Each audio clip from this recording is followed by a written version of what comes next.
हालांकि 6 घंटे हैं सोने के, 6 घंटे के बाद जो सोता है ना वो बड़ा नुकसानदायक है।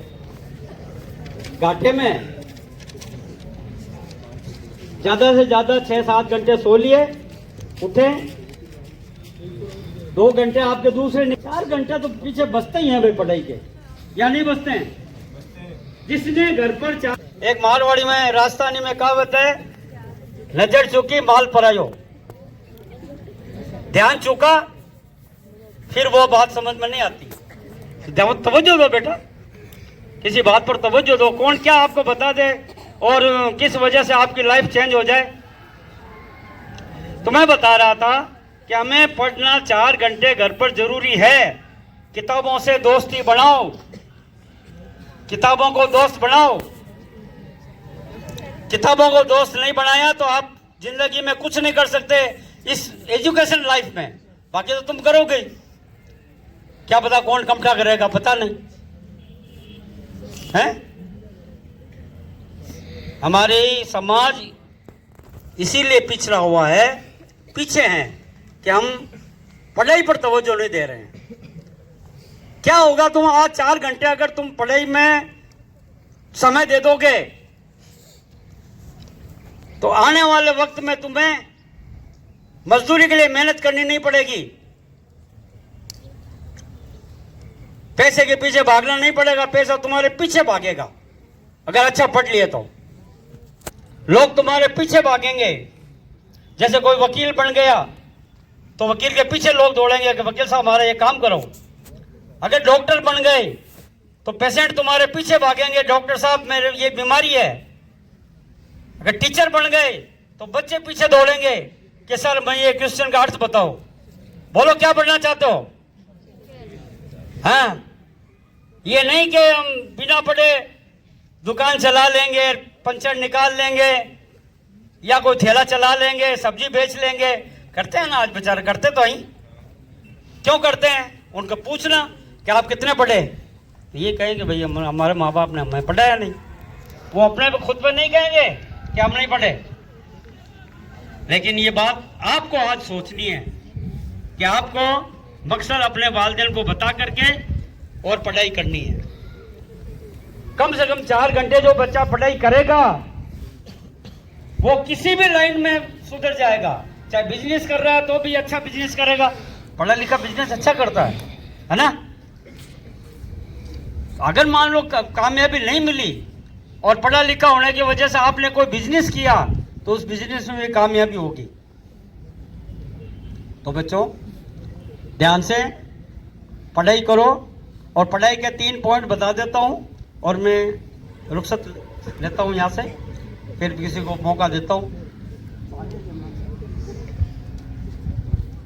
3 पॉइंट बता देता हूं पढ़ाई के। उनको अगर तुमने ध्यान दे दिया, उनको समझ लिया तो अपने मकसद में कामयाब हो जाओगे। और उन 3 पॉइंट को अगर तुमने मिस कर दिया, अपनी जिंदगी से निकाल दिया, ध्यान नहीं दे रहे हैं बच्चे, अपनी जिंदगी से निकाल दिया उन 3 पॉइंट को, तो आपका मकसद हल नहीं हो सकता किसी भी सूरत में। तो साथियों, अपने मकसद को हल करने के लिए मैंने यही कहा आपसे कि अपने पढ़ाई को समय पूरा दो, 4 घंटे कम से कम दो। अखबार पढ़ा करो। अखबार में आता है कि अभी नागौर पृष्ठ पर रोजाना आ रहा है कि कौन सा बच्चा कितना अव्वल रहा और अव्वल रहने के अंदर उसने कितनी पढ़ाई की, पढ़ाई को कितना समय दिया ना। अखबार पढ़ा करो। एक तो पॉइंट। अब मैं अगली बात जो आपको बताना चाह रहा हूँ ना, वो 3 पॉइंट पढ़ाई के हैं। अगर आपने उन 3 पॉइंट को दिमाग में बैठा लिया बच्चों, मैं ज़्यादातर आपको कह रहा हूँ, ये तो सुन रही है बच्चे हैं तो थोड़ा ध्यान चुका। अभी ने क्या कहा, नजर चुकी माल पराया। चाहे दुकानदार है उसका माल चोरी करके ले जाता है, लोग ध्यान चूकता तो ले जाता है ना।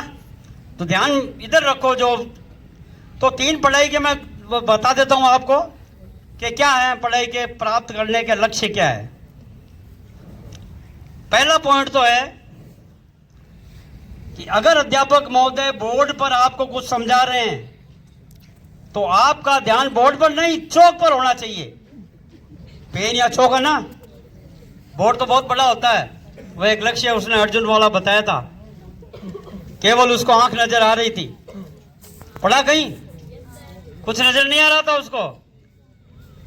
क्या नजर आ रहा था उसको? आंख। तो तुम्हारी वो अध्यापक जी जो पढ़ा, मेरे तरफ ध्यान दो, अध्यापक महोदय जो पढ़ा रहे हैं ना बोर्ड पर, किस पर पढ़ा रहे हैं? बोर्ड पर जैसे कुछ लिख रहे हैं तो आपका ध्यान कहाँ होगा? हाँ, चौक से ध्यान हटा और फिर सूत्र आपको समझ में नहीं आएगा, और सूत्र समझ में नहीं आएगा तो आप घर जाकर के परेशान हो जाओगे कि सूत्र कैसे किया सर ने। पहला पॉइंट क्या होगा? चौक पर ही ध्यान दोगे आप। तो बोर्ड तो बहुत बड़ा है, 4x6 का होगा, 4x8 का होगा। चौक एक पॉइंट है, आपका उस पॉइंट पर ध्यान होगा तो आप बातें नहीं बेटा,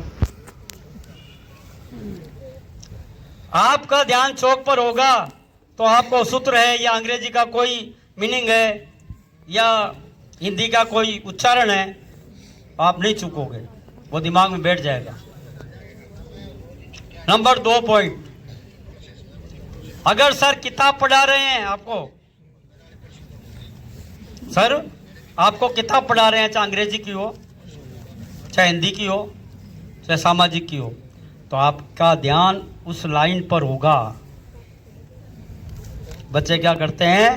अध्यापक जी तो पढ़ा रहे हैं और वो बातें करते हैं। अब क्या मकसद तो तुमने हटा दिया, चौक से ध्यान हटा, तुम्हारा मकसद गया।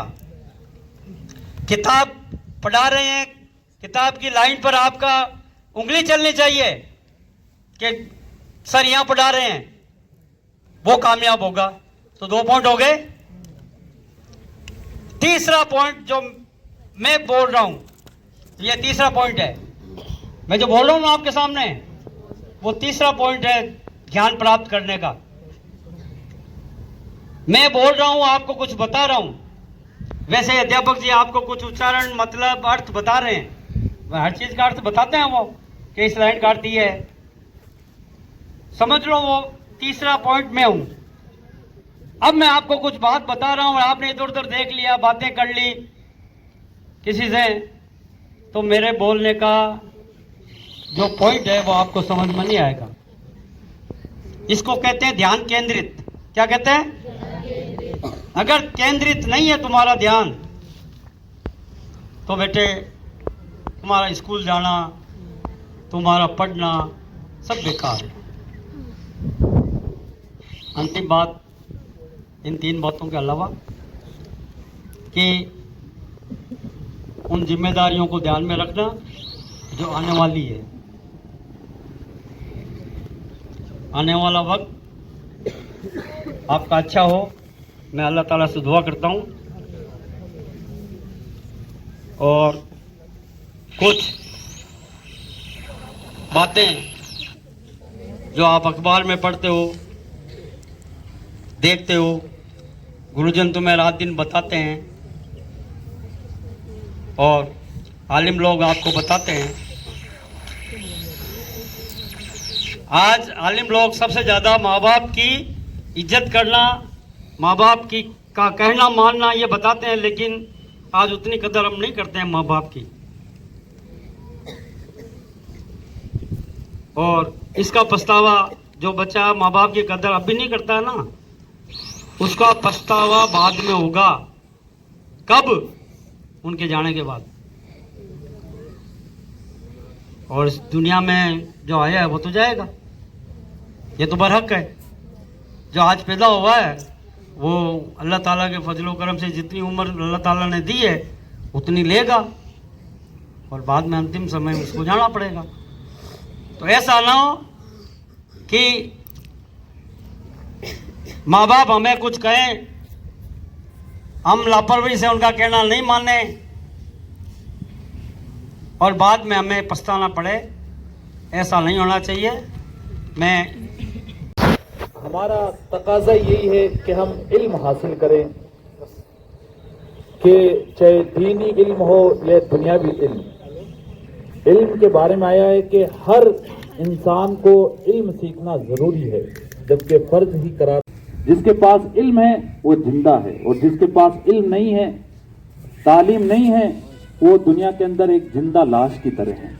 आज हम देख रहे हैं कि कहीं पे भी जाएं इंग्लिश में लिखे हुए रहते हैं या हिंदी में लिखे हुए रहते हैं, रास्ते बताए जाते हैं कि ये इधर रास्ता जा रहा है। तो पढ़ा लिखा तो ऑटोमेटिकली चलता रहेगा, जो पढ़े लिखे नहीं है वो वहीं रुक जाते हैं। तो इल्म सबसे लिए हमारे बहुत जरूरी है, जबकि कुरान खुद हमारा कह रहा है कि इकरा पढ़ो, पढ़ाई पे फोकस करें आप। जबकि इस्लाम ये हमें नहीं कहता है कि पढ़ाई मत करो, पढ़ाई की सबसे पहले इस्लाम ने ही दावत दी है, और पढ़ाई पे फोकस हमारा जरूरी भी है। आज हम हर जगह पिछड़ते हुए जा रहे हैं। आज सर औरतों की बात करें, हमारे मुफ्ती खालिद अय्यूब मिसबाई साहब हैं, उन्होंने बताया कि मुस्लिम औरतों में सिर्फ और सिर्फ 2.5% औरतें पूरी दुनिया के अंदर सिर्फ पढ़ी लिखी है, सिर्फ 2.5% औरतें। जितनी हम ज़कात निकालते ना उतनी औरतें पढ़ी लिखी है सिर्फ। आज पढ़ाई के ऊपर ज़्यादातर माशाल्लाह लड़कियों का दिमाग बहुत तेज होता है पढ़ाई के अंदर, लेकिन पढ़ाई में 10वीं या 12वीं के आगे इनको पढ़ाया नहीं जाता है। इस वजह से ये पीछे रह जाती है। क्योंकि अगर कैरियर पर ध्यान दें, आज हमारे नर्सिंग होती, बच्चियां नर्सिंग होती है ना, बच्चे नर्सिंग होते हैं, लेकिन इन लाइनों की तरफ हम तवज्जो नहीं देते हैं। ज़्यादातर औरतें सिर्फ घरेलू काम ही की तरफ फोकस करती है। हमें आगे बढ़ने की हाजत है, डॉक्टर बने आप, नर्सिंग बने आप, क्योंकि हमारे खुद के हॉस्पिटल होंगे, हम खुद किसी का ऑपरेशन कर सकते हैं। आज हम गैर मर्द जो होते हैं उनको औरत को छूना जायज नहीं है, लेकिन मजबूरी है हमारी छूना, वो ऑपरेशन करते हैं। जबकि औरतों को देखना भी हमारे लिए जायज नहीं है, तो वो तो छूते हैं बाकायदा, लेकिन मजबूरी है, छुआते हैं। क्यों? क्योंकि हमारे पे अगर पढ़ाई कर लोगे ना, मेन मकसद है तालीम हासिल करना। आपके पास इल्म आ जाएगा ना तो दुनिया आपके पीछे भागेगी, और अगर इल्म नहीं है तो हम किसी के पीछे भागते हुए नजर आएंगे। आज डॉक्टर है, हम तलाश करते रहते हैं कि कौन सा डॉक्टर है, उसके पास हमें जाना है, हम खुद जाते हैं काम करते हो हमारे। क्यों? क्योंकि उसके पास तालीम है, इल्म है, इस वजह से हम उसके पीछे भाग रहे हैं। इल्मदार के पीछे आज कलेक्टर ही बना है तो किसकी वजह से बना है? इल्म की वजह से बना है। कोई भी शख्स आगे ऊंची पोस्ट पे है तो वो इल्म की वजह से, अपने खुद के बलबूते की वजह से हो। तो हमें हर हाल में तालीम हासिल करनी है, और हमें हमारे माँ बाप यही चाहते हैं कि मेरा बच्चा मेरे से ज्यादा आगे निकल जाए। तो निकलना चाहते हैं कि नहीं चाहते हैं आप? आगे लड़के भी तवज्जो दें, और ऐसा नहीं कि अपना पढ़ाई का वक्त, कीमती वक्त, ये अभी वक्त है ना, ये वापस वक्त नहीं आने वाला। ये जो इमरान सर बैठे ना, ये हमारे भी उस्ताद हैं, टीचर हैं। दीदवाना के अंदर ये हमें पढ़ाया करते थे। उम्र में अल्हम्दुलिल्लाह हमसे बड़े, लेकिन अभी दाढ़ी के एतबार से देखा जाए तो मैं बड़ा लगता हूँ इनसे। लेकिन जब हम यहाँ से नागौर से दीदवाना गए थे पढ़ाई करने के लिए, तो ये वहीं पर मौजूद थे और इन्होंने हमें गाइडलाइन किया, हम आगे चलते गए। स्कूली लाइन हमने इतनी नहीं पढ़ी है, लेकिन इन्होंने हमें इतना पढ़वा दिया है कि हमने बैठे बैठे 10वीं की परीक्षा दी थी, मदरसे में की तालीम हासिल करते थे, और 10वीं की परीक्षा दी थी हमने, और 12वीं की परीक्षा दी थी, लेकिन सब में कामयाबी हासिल की थी। आगे फर्स्ट ईयर के भी फार्म भरे थे हमने, लेकिन कामयाब होते गए।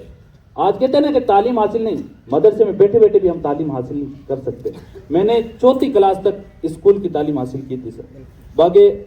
बाकी आगे की पढ़ाई हमारे सर जी ने, और हमारे उस्ताद टीचर साहब हैं मौलाना इकबाल साहब, जिनका अभी 2026 में उन्होंने ज्वाइनिंग की है आर्मी में, वो नमाज पढ़ाने के लिए।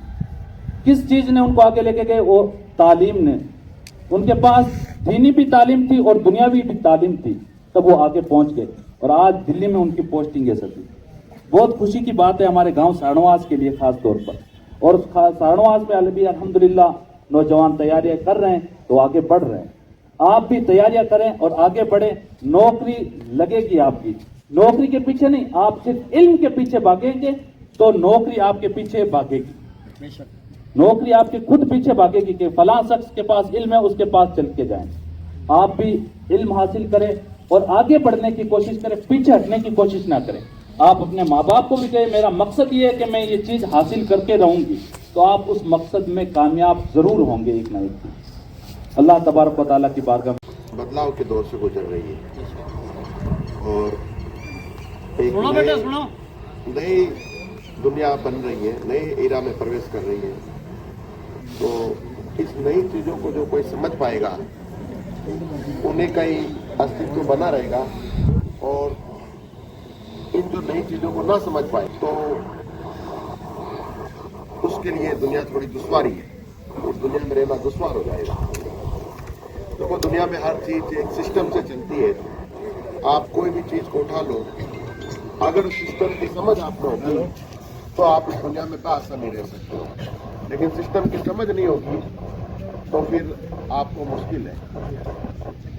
तो जैसे बहुत सारी टेक्नोलॉजी आ रही है, हमें अगर एक भी टेक्नोलॉजी की समझ होगी तो हम कमा सकते हैं, खा सकते हैं अपना जीवन। और जब इंसान थोड़ा सा फाइनेंशियल स्टेबिलिटी में आ जाता है तो फिर वो आगे और सोचता है और करता है। तो सबसे पहले अपने को पकड़ना पड़ेगा।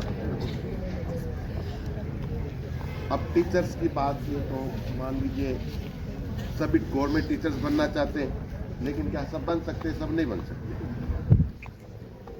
या डॉक्टर्स की बात की है तो बहुत सारी, मेरे ख्याल में 23-24 लाख बच्चे हर साल डॉक्टर्स का एग्जाम देते हैं। गवर्नमेंट का तो रेस्ट्रिक्शन 1 लाख सीट होगी, उसमें भी 50,000 सीटें पैसे वालों के लिए और 50,000 सीटें जो टैलेंटेड बच्चे उनके लिए गवर्नमेंट में।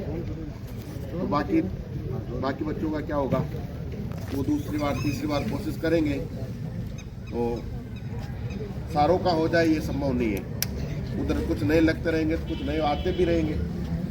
तो आपको समझना होगा कि बहुत सारे और भी फील्ड आ गए हैं, बहुत सारे जिसमें समझ है हर किसी भी चीज़ को लेकर। बहुत सारी चीज़ें आप गौर फिक्र करोगे तो आपको नजर आएगी। अगर आपको समझ आएगी तो फिर आप काम कर पाओगे, वरना फिर हम थोड़े पीछे रह जाएंगे।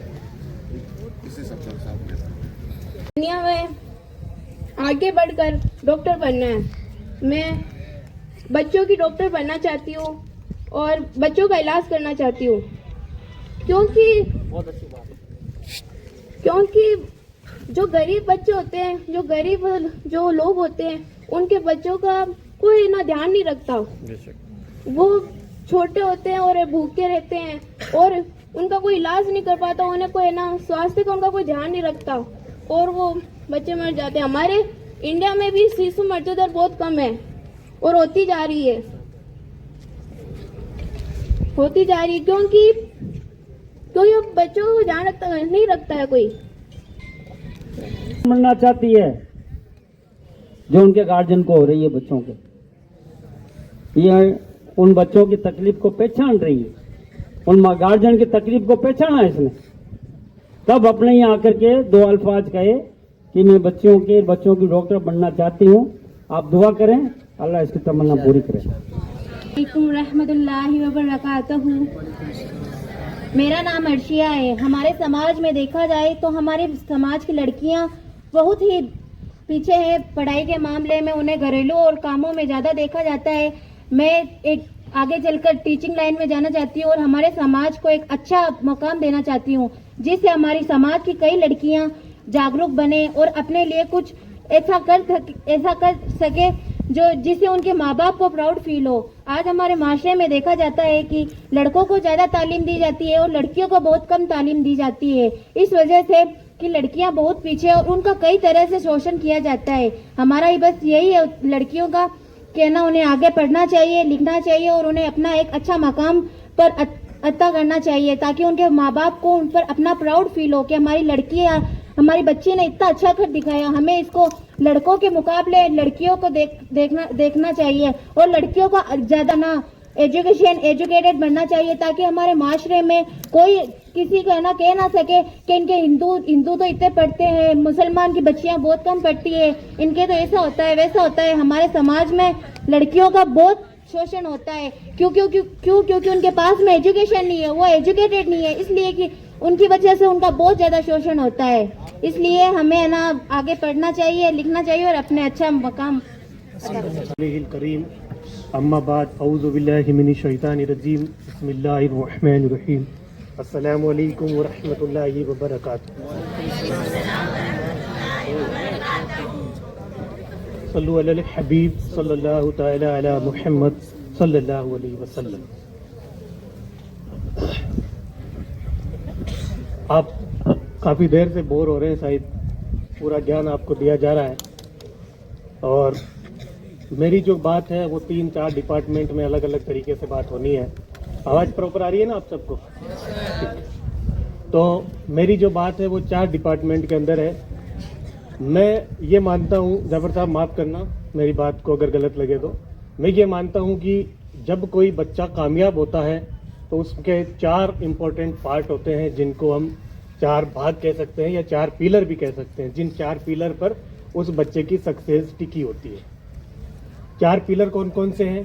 पहला पिलर है स्टूडेंट खुद, दूसरा पिलर है उसकी फैमिली, तीसरा पिलर है उसकी इंस्टीट्यूट जिसमें वो पढ़ता है, और चौथा पिलर है सोसाइटी यानी जिसको हम कम्युनिटी या समाज कहते हैं। तो स्टूडेंट अपना काम अगर करेगा, पूरा 100% स्टूडेंट अपना करेगा तो वो अपना 25% रोल निभा रहा है। बात समझ में आ रही है? स्टूडेंट अगर अपना 100% भी कर रहा है तो वो 25% रोल निभा रहा है। किस में से? सक्सेस की 100% में से। 25% रोल उसकी फैमिली का है, 25% रोल उसकी इंस्टीट्यूट का है, और 25% रोल जो है वो है सोसाइटी का है। सोसाइटी का काम क्या है? जो काम आबिद भाई और इनकी टीम ने ये उठाया है कि बच्चों को कैरियर की गाइडेंस मिले, ना कि भाषण मिले, ना कि ज्ञान मिले। ज्ञान आप पूरी साल स्कूल में 200-250 दिन स्कूल लगती है तो आप सुनते रहते हो और सारे टीचर्स आपको ज्ञान देते ही है। मैं जिस भी प्रोग्राम में जाता हूँ उस प्रोग्राम का मैं सदाई हूँ, उस प्रोग्राम को मैं पसंद करता हूँ जिसमें बात दोनों तरफ से हो।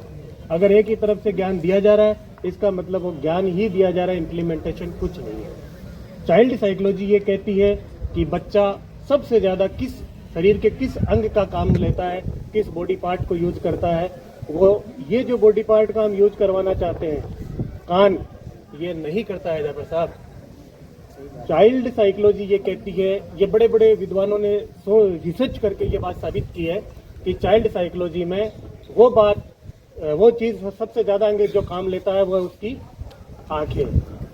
तो हमारे बच्चे वही काम करेंगे जो हम करेंगे।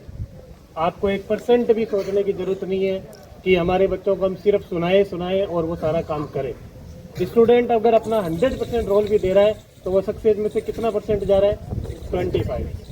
सेकंड पार्ट है फैमिली का, ठीक है। थर्ड पार्ट है इंस्टीट्यूट, और फोर्थ पार्ट है सोसाइटी। सोसाइटी की ये जो छोटी छोटी कोशिश है बहुत ही कामयाब कोशिश है। अल्लाह इनको कामयाब करे और इसी बड़ी कोशिश है। हमारी दिक्कत क्या होती है मुसलमानों की कि हम जब भी कोई काम करते हैं, जब कोई प्रोजेक्ट करते हैं, पेपर पर जो काम करते हैं तो वो हम बड़ा सा प्रोग्राम डिज़ाइन कर लेते हैं, तब उसका मैनेजमेंट जोड़ते हैं, खर्चा जोड़ते हैं, बजट जोड़ते हैं और घूम फिर के वो कागज़ का कागज़ ही रद्दी में रह जाता है। तो छोटी कोशिशें स्कूल लेवल पर, समाज लेवल पर, मोहल्ले के लेवल पर ये होनी चाहिए। सोसाइटी अपने आप से कर रही है, फिर भी 25 और 25 कितने हुए? 50 हुए। अब 25% काम बचता है इंस्टीट्यूट का और 25% काम बचता है परिवार का, फैमिली का। और फैमिली में भी पेरेंट्स का, स्पेशली पेरेंट्स हमारे क्या कर रहे हैं और क्या करना चाहिए, डज और नॉट। फैमिली जो है वो क्या करनी चाहिए, यस करने वाली बातें कौन सी है और नहीं करने वाली बातें कौन सी है। फैमिली क्या कर सकती है अपने बच्चे को कामयाब करने के लिए।